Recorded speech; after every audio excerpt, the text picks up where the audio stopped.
You have to trust that you're on the right trail. But how do you trust that you're on the right trail if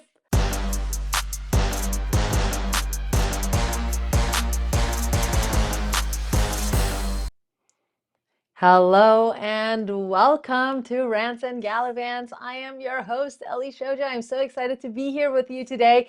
And we're going to rant. We're going to rant because we start this show off with a rant, with something that is top of the mind for me. And what is top of mind for me is how many people just don't start. Like, how many people are waiting for permission to do the thing that they know they should be doing? Their soul is like calling them to do. You might be one of these people. You might have all sorts of excuses for why you haven't started.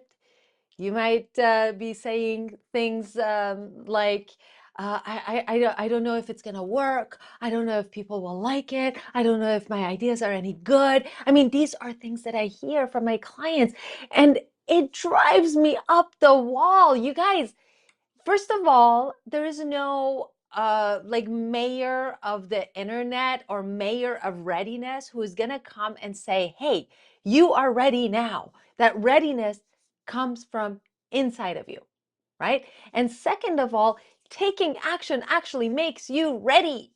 Action creates clarity always. If you are confused, take action. Move, take one step.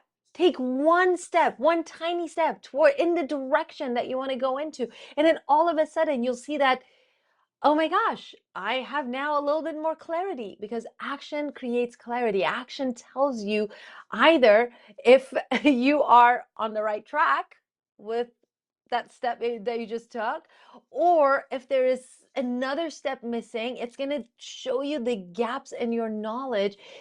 Action is so powerful. So here I am, I'm ranting, I'm telling you that readiness is a myth. If you're waiting to be ready to take the step to move forward, you're going to be waiting for a long time. And that's the sad, sad truth. You're going to be waiting for a very long time, because waiting doesn't create readiness. But let's talk for a moment about confidence, right? Because all of that stuff that I just said, not feeling ready, feeling like I need validation, like what does that mean? Where does that even come from, right? What is at the core of it? What's at the core of it is a lack of confidence. It's insecurity. I feel insecure, and so therefore I need someone to tell me that this is going to work. Therefore, I need someone to tell me that my idea is good enough, right? I feel insecure, but where does confidence come from? Literally from doing the thing. It's a catch-22. It's the circular thing. You do the thing, and then you feel confident, and then you feel like you can do it, and then you do it, right? So, but you have to do it first. If you don't do it first, you're not going to build confidence. This is why so many actors who make it, who like break through, right? Actors, directors, musicians, so many of them who break through, they talk about paying your dues, right? And paying your dues is kind of code for doing a bunch of stuff for free, doing a bunch of bad things, bad things, not like, oh, naughty bad things, but like bad as in like, you know, B movies or student films or performing in front of 5 people, and that's sort of like uh crappy work. Yeah, making a bunch of crappy work, but you do it and you do it and you do it until you feel more and more confident. And how much, in Hollywood, where I live, people talk about you have to pay your dues, you have to like do something for you do the free stuff, do the student stuff, and do the this and do the that in order to like get your foot in. But actually, I believe, how long do you pay your dues? depends on how long, how many of those things do you need to do in order to feel confident enough to say that I am this thing, right? So if you are an actor, for example, you have to do enough of those things where you feel like, okay, now I have amassed this knowledge and this information, and I know how to operate in all these different situations, and I know my craft now because I've done it under this circumstance and under that circumstance and with this kind of a director and that kind of a director. And now I feel confident to welcome in opportunities where I am actually being noticed and where I am actually making money, where I'm actually showcasing myself with pride, right? So you pay your dues. Oh gosh, I don't even like that term because it suggests that it's mandatory that you have to pay to receive. It's not like that. You're not paying to receive something. You're literally spending energy building confidence. That's what it is. You do the thing for little or no pay until you feel confident. And that can mean you do it for a month. It can mean you do it for a decade. It can mean you do it for a whole lifetime and you still don't feel confidence. But you do it until you feel confident enough to give yourself permission to just go for it, to just go for it. And I see so much of that in the book writing world, right? Because that's the world I'm in. I run the International Authors Academy at myauthors.academy.com if you want to join us. So these authors, these aspiring authors, right? People, healers, brilliant individuals with incredible ideas and amazing work that they have done in the world. They come still seeking permission.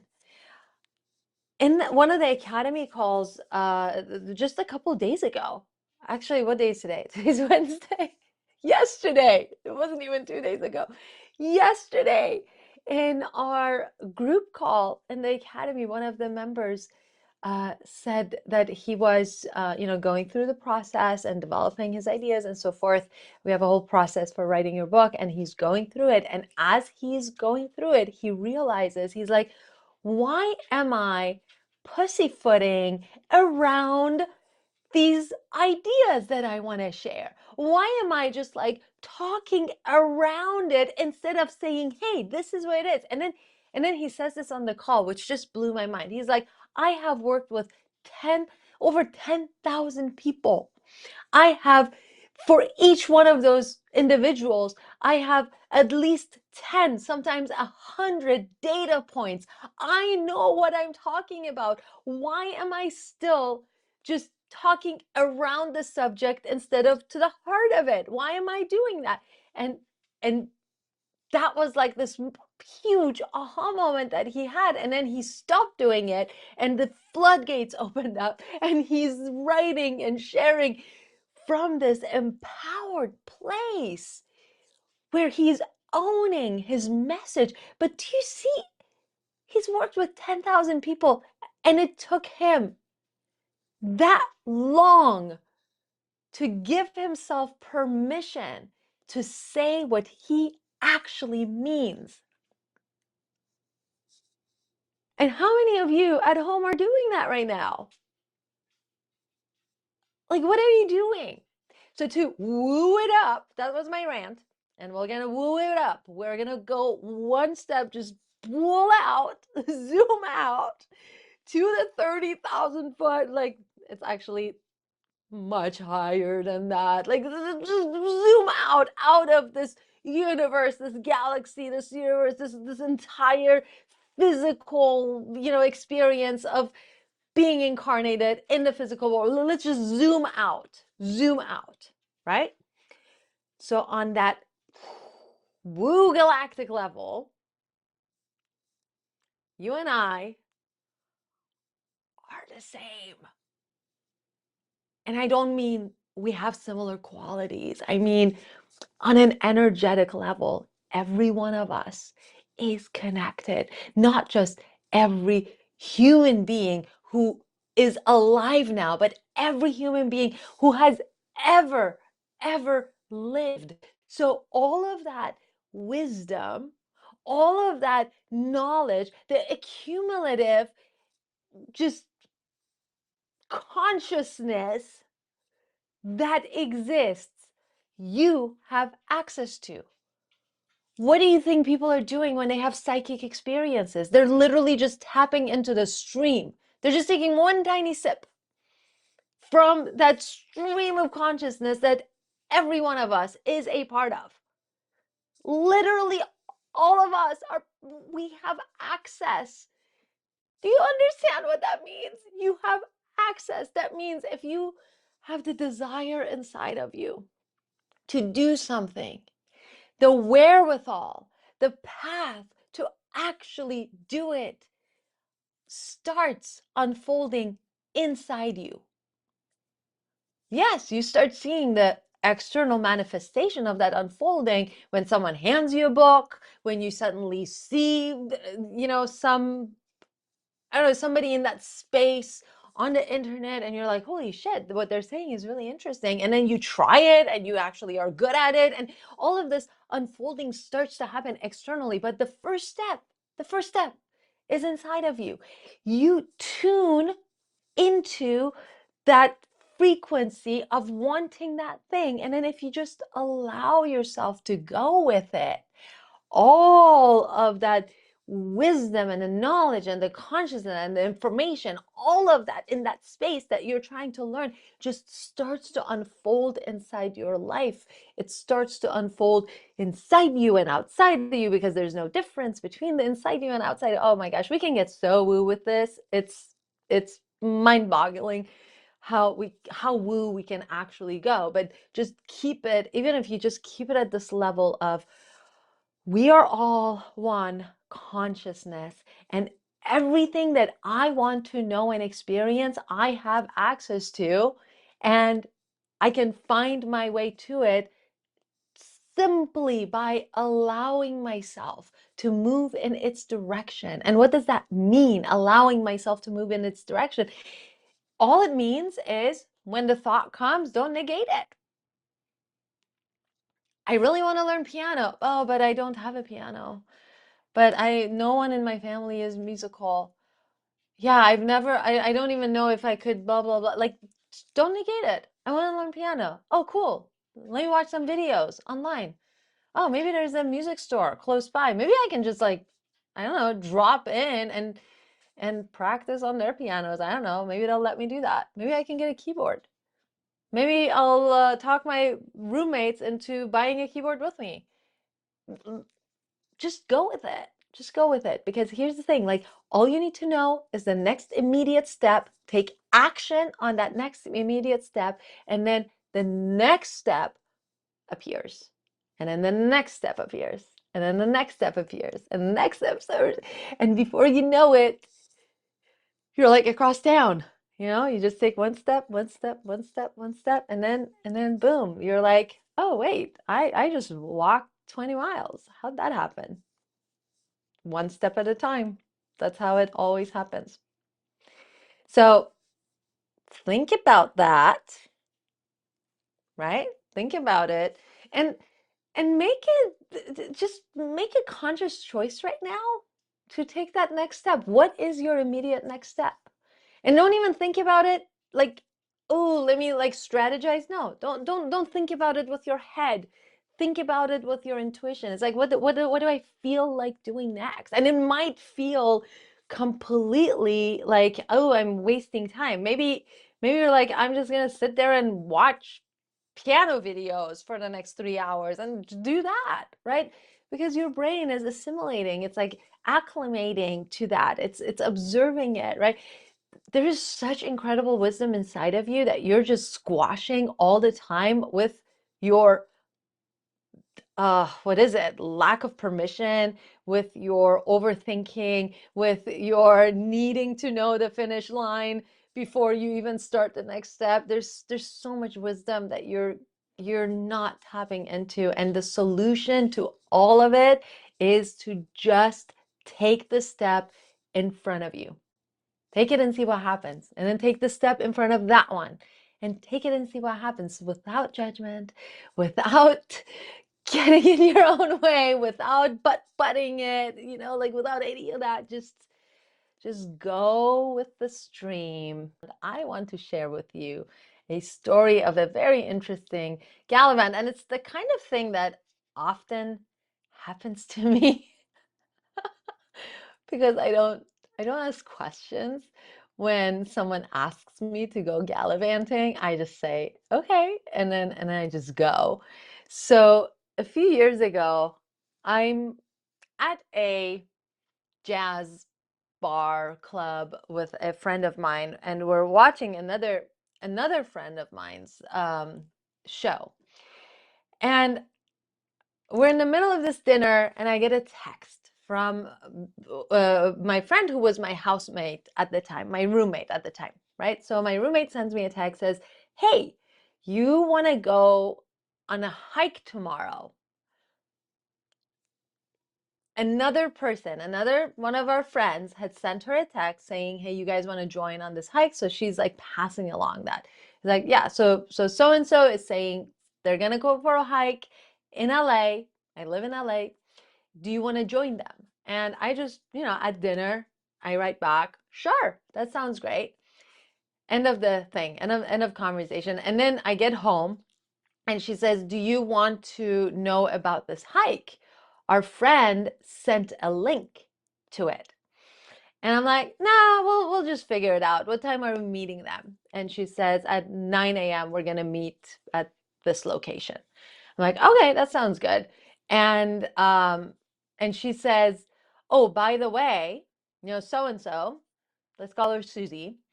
Susie says, it's kind of steep. You guys should bring plenty of water. So this is all I know about what we're doing.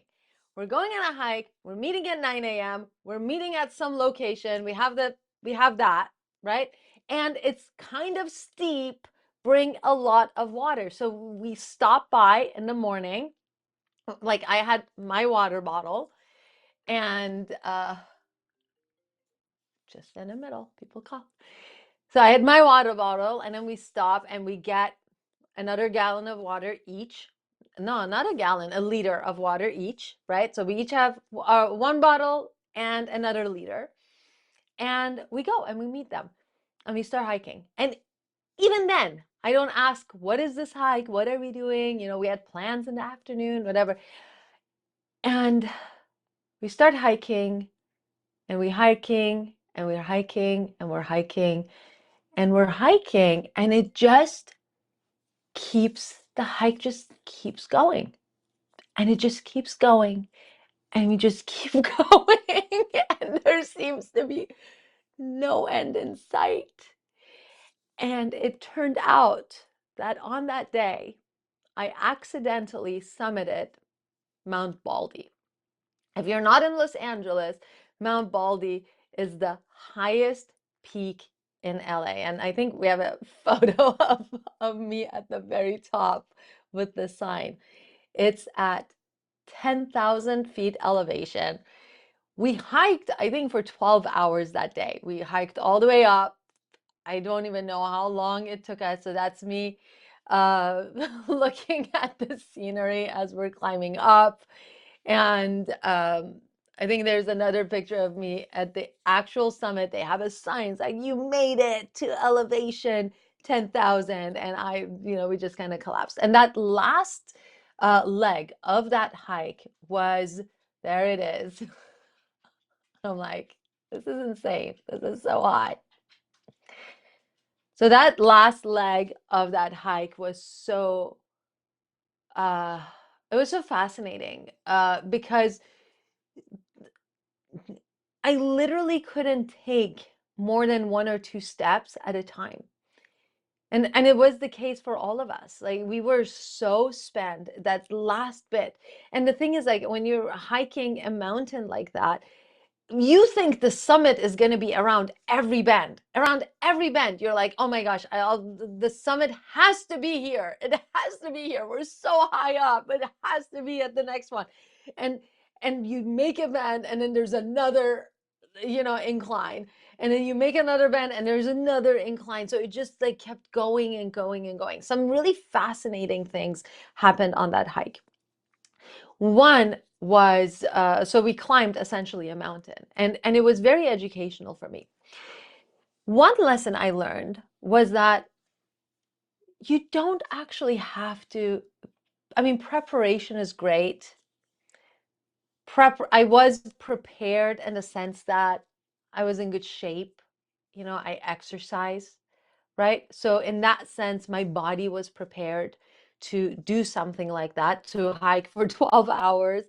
Um, but I didn't have to like train for it specifically, right? I didn't have to know that I am climbing a mountain in order to climb it, because if you're taking care of your body and your mental state and your internal environment, if you're taking care of yourself, right, you have that strength and the resiliency within you to literally overcome any situation. You can climb a mountain, and that mountain can be anything. The mountain can be a business that you're launching. It can be a relationship. It can be anything at all, right? If you have tended to yourself first, if you have allowed yourself to grow internally and tap into the strength that is yours internally, then when you are faced with a situation or an event or something that requires more from you, you don't actually need to know where that road leads to. You know that you're gonna make it because you have built up that resiliency within yourself. And I see that, by the way, in with book writing all the time. Half of what happens that allows my clients to actually finish their books is discovering all of the internal gems, all of the resources, the resilience that they have built within themselves. It's discovering it and allowing it to now be executed, like be demonstrated. Because writing a book is a lot like climbing a mountain. It just keeps going and going and going, and especially the last hill is the hardest to climb. The number of clients I've had who are like at the 90% mark, and they're like, Ellie, I don't understand why the last 10% is taking so much of my energy.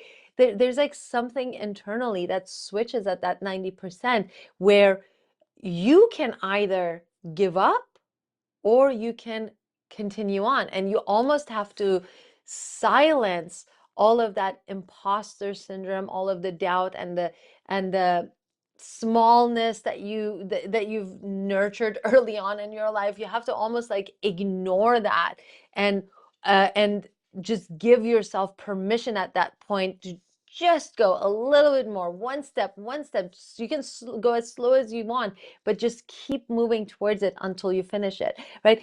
Something really fascinating happened on that hike, which I continue to think about to this day, which is we were literally, we'd been hiking for maybe 7 hours and all uphill.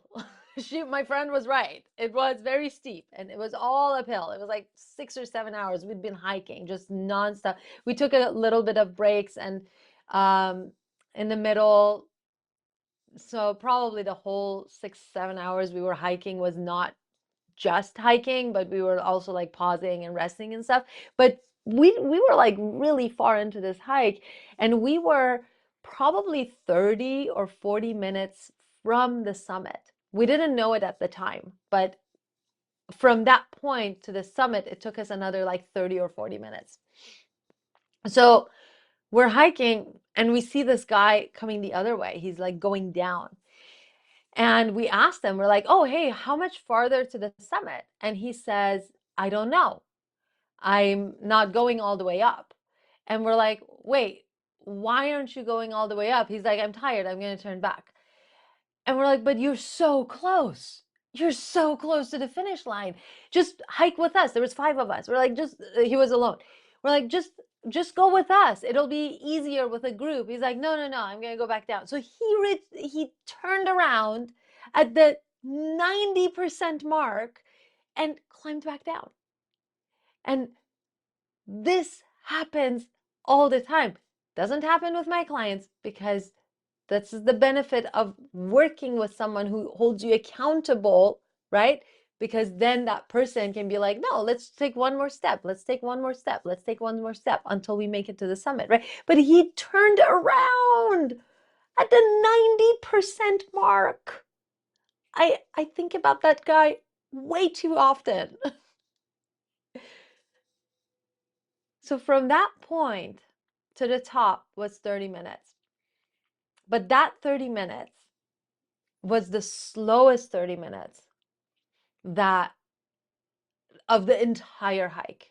It was the 30 minutes that took the most amount of energy because it was so gruesome, right? Literally couldn't take more than like 2 or 3 steps before we had to stop and just breathe. First of all, the elevation was much higher. We were exhausted. We were pretty spent. Our bodies were out of fuel. But it took, like, I think about that last bit. That last bit was climbed only on mental power. And if you stood up there and you thought, oh God, what am I, like, can I make it? Can I make it? Is it even worth it? Like, if you started thinking like with your brain, and a lot of times that happens with projects that are not like climbing a physical mountain. With a physical mountain, you have a physical summit, right? That you can almost see and smell, you know. But with a project like a book, you might have 95% of it written, and then that oh, is anyone even going to care about my book? Am I so stupid for even wanting to write it? And what's going to happen afterwards? Like, do I have the stamina? Do I have the energy for publishing it, for the next step, for this? Like, all of these like questions start to come in. But in that last 10%, you need 90% of your will. The will to say, I'm not thinking about any of that. I'm just catching my breath and then taking the next step. I'm just catching my breath and then taking my next step. I'm emptying my mind. I'm catching my breath, taking my next step, right? I'm just writing that next paragraph. I'm just making that next phone call. I'm just doing that. It's because that's what it takes. Is you just have to get out of your way and take those last few steps. You're so close. And then my friends joke about this, because when we made that final bend and the summit was revealed, it was like, I mean, there were no clouds in the sky.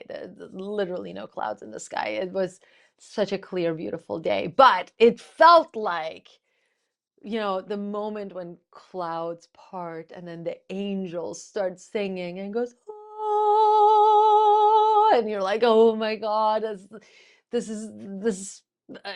divine angelic choir is welcoming me into this space. That's what it felt like. It just felt like we entered a whole new thing, right? And so then we rested. By the way, thank God for my friend who knew what we were doing, because she packed sandwiches for all of us, which again, we can talk about the even when you don't plan ahead, the universe just provides what you need, right? It provides the sustenance and whatever it is that you need. If you live in that place of just receiving, right? You receive You feel everything's going to work out for you, and then everything magically does. That's how things work. So she made us sandwiches. We rested. It was great. We made it to the top of that mountain. And guess what happens when you're all fueled up again? That it's like now this thing that we spend so much time and energy to acquire, now this is the story of the past. Now it's like, what's next? What is the next thing we're gonna do? So the journey of returning home, the journey of the next mountain, the journey of the next book. The client of one of our academy members is the International Authors Academy at myauthors.academy.com.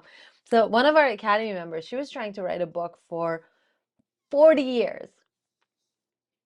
Had so many starts and stops, start, stop, start, stop, start, stop. So she could not finish this book. We started working together. She had her book in 5 months. Now it's like designed. It's the pages are designed. It's getting ready to be published. In the next few months, it's coming out. It's exciting. It's super exciting. And on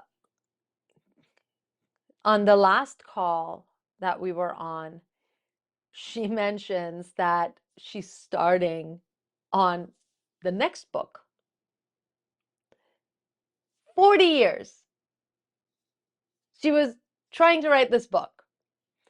The same thing I described to you. Like the 90% mark, she just could not get herself to finish it. And then she finished it. And then it's like designing it and this and like all of these stuffs, right? One step, one step, one step, one step. Now she's at the summit. She's done with this book. And what happens at that point is like, oh, this gum, it's no longer as juicy and flavorful, right? So let me put a new gum in my mouth. Let me write the next one. So there's always going to be another hill to climb, another mountain to climb. And that's you guys, if you take anything from this episode, from this gallivanting story that I shared with you, is that anything that you want to move towards, any mountain that you want to climb, right? You have the ability to do it. And let's say I was out of shape. Let's say I hadn't exercised in a long time. Then I'd climb a little bit and maybe I would have to come back. But then guess what? I could work out. I could exercise, get myself to a place where I feel confident to just go for it. And that was that last segment that we were talking about, right? Take action, take repeated action, do the thing as many times as it takes for you to feel confident. And then when you're faced with a situation and a dream, just freaking go for it. You don't need to know what's next, how it's gonna unfold, how many hours you need to hike. By the way, we had to cancel all of our plans. We had plans with other friends. Our phones were out of service up there. We couldn't cancel our plans because we didn't get back until like 7 o'clock at night. It was a mess, but it was amazing and fun. And that is what I wish for everybody. You are inspired to take action, you guys. And if that action involves writing a book, good job. My subliminal messaging is working. If it does not include writing a book, here's a segment for you. You should really be writing a book. Yeah, you should write a book. That's what this segment is called. You should write a book, because I truly believe that every person needs to write a book. Yes, for your readers. Yes, absolutely. We benefit from books. Books have changed my life over and over again. Any time my life has expanded in a huge way, it was in response to a book. It was with the support of books. So books have always changed my life. I know they have changed your life, whether you realize it or not. Maybe it's from actually reading a book or from somebody teaching something that they learned out of a book, because that happens quite often too. So books are incredible healing devices, they're idea sharing devices, so they're powerful. So yes, write a book for all of the people who need to read your message and understand it and be healed and transformed by it. Yes, but really, really the benefit, the big benefit that no one talks about books, the thing that actually is the most powerful thing about books, writing a book, is that you transform. Books, writing a book is this process of self-discovery, of self-knowledge, expansion of self-knowledge, of falling in love with yourself. I have clients who've been doing what they've been doing, right? Teaching and teachers, healers, light workers. They've been literally changing thousands of lives with their work. And we start working together. They join the academy, and we start digging into what their book is. And guess what happens? They actually discover things about themselves and about the work they do that they've never known before, that they've never put together in those specific ways before. And no matter how successful their businesses are, their business always expands. And this is why books authors make really great speakers, because the process of writing a book allows them to understand their messaging on such a deep level and with such incredible clarity that they're able to speak those concepts with incredible clarity. And then they become really great speakers. They become great TED speakers. Those TED Talks are fantastic, who are based on books.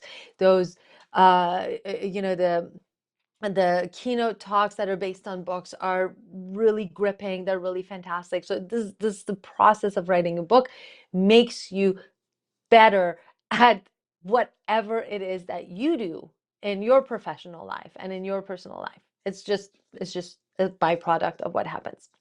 Now, in relation to starting before you're ready, which is the theme of this episode, I want to address this thing that happens when people try to write books. A lot of times, this thing that I call blank page paralysis sets in. And blank page paralysis is exactly what it sounds like. It's like when you sit down in front of your computer and you don't know what to write, and then you write a sentence and you delete it, and you write another sentence and then you delete it, right? And sometimes what happens is you're like, okay, I'm not gonna have blank page paralysis, because I'm gonna figure out what my outline is. I'm gonna figure out what my book is all about, and then I'm gonna know what I'm gonna talk about, and then I'll do it. So then what you do is you pull an idea out of the ether, out of thin air, and you're like, great, now I'm accomplished. I'm on my way now, right? And then you pull an outline out of the ether, and you're like, great, I feel so productive. And now let me sit down and write. And then you write a paragraph, and you have clarity. So therefore, you don't have the paralysis, right? So you write a chapter, you write another chapter, maybe you write another chapter, and then the paralysis sets in. Because the thing that counters blank page paralysis is clarity.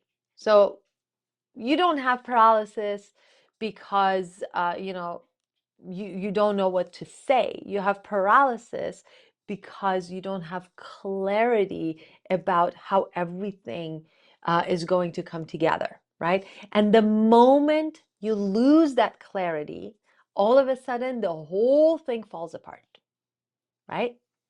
The other thing that's causing your blank page paralysis is that you're kind of like thinking, you're writing with someone looking over your shoulder, and that someone is whoever you're imagining the reader to be, right?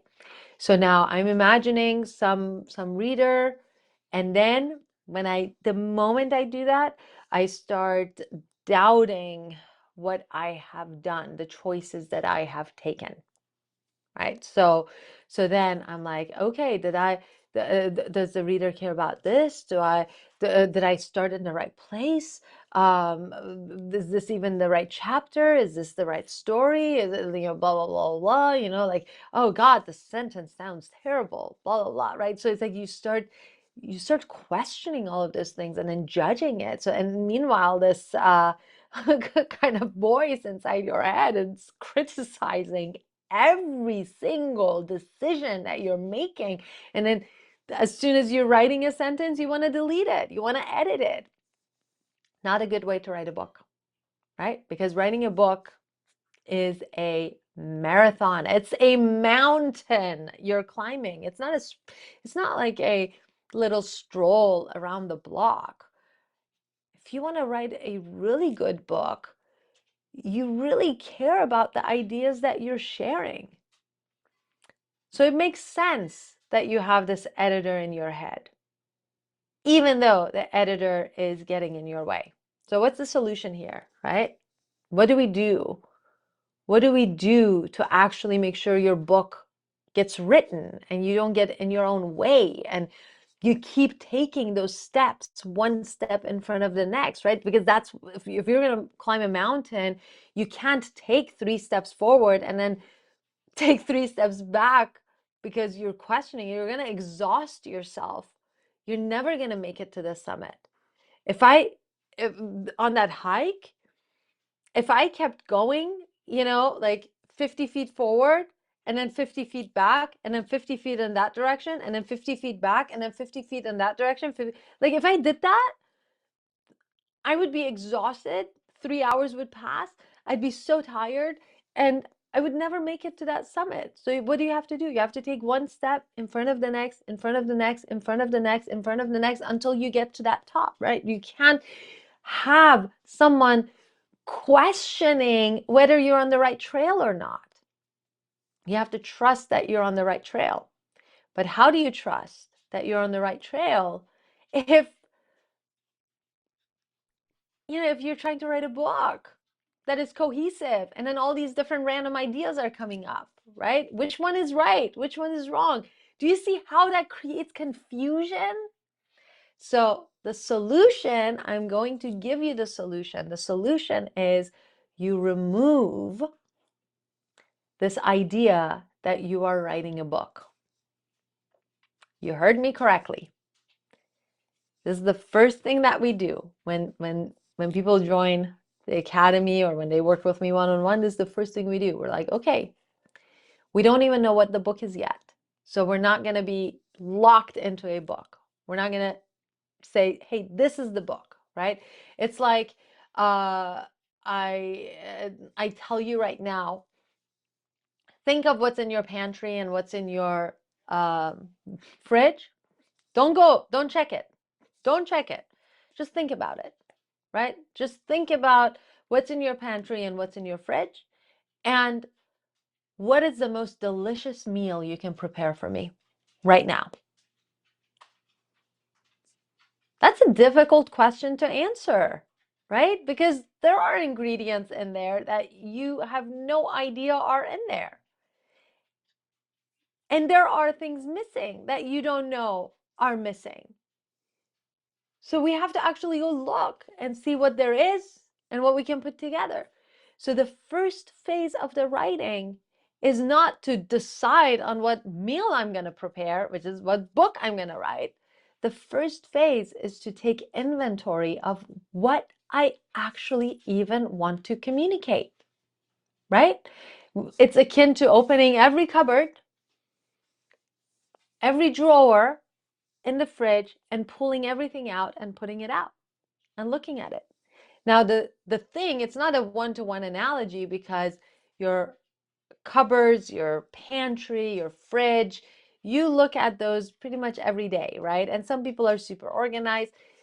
The ideas and our thoughts, we don't. we don't look at them every day. We don't even look at them every week or every month. There's no systematic way for us to keep track of what is inside of our head. There's no way of knowing what I even want to communicate, because I don't even know what ideas I have inside my head until I give myself space to explore it. So here's your step one. If the mountain you're climbing is writing a book, I'm going to give you instructions as your book coach. Your step one is to create a document and call it extraction document. This is not your book.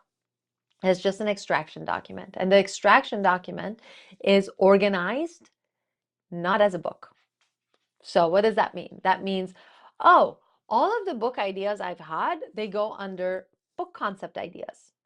There's tabs in your document. All the title ideas I had go under title ideas. All of the stories I want to tell go under stories. All the themes I want to explore go under themes. Now, if there's a timeline of events, I had a client who survived stage 4 cancer, so there was a very clear timeline. I had another client who wrote and directed a movie. Go to myairplanebook.com to pick up his book, so there was a clear timeline of events, right? So maybe there's a clear timeline. So you want to write out the timeline in chronological order, right? If you're a coach or a teacher or, a healer, you have your own methodology. You have your own process. All of those go under processes and their methodology, right? You have takeaways.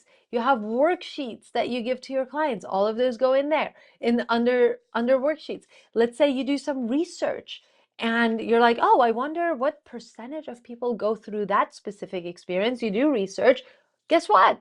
All of that research goes under the research tab. So you're extracting, you're pulling out of yourself.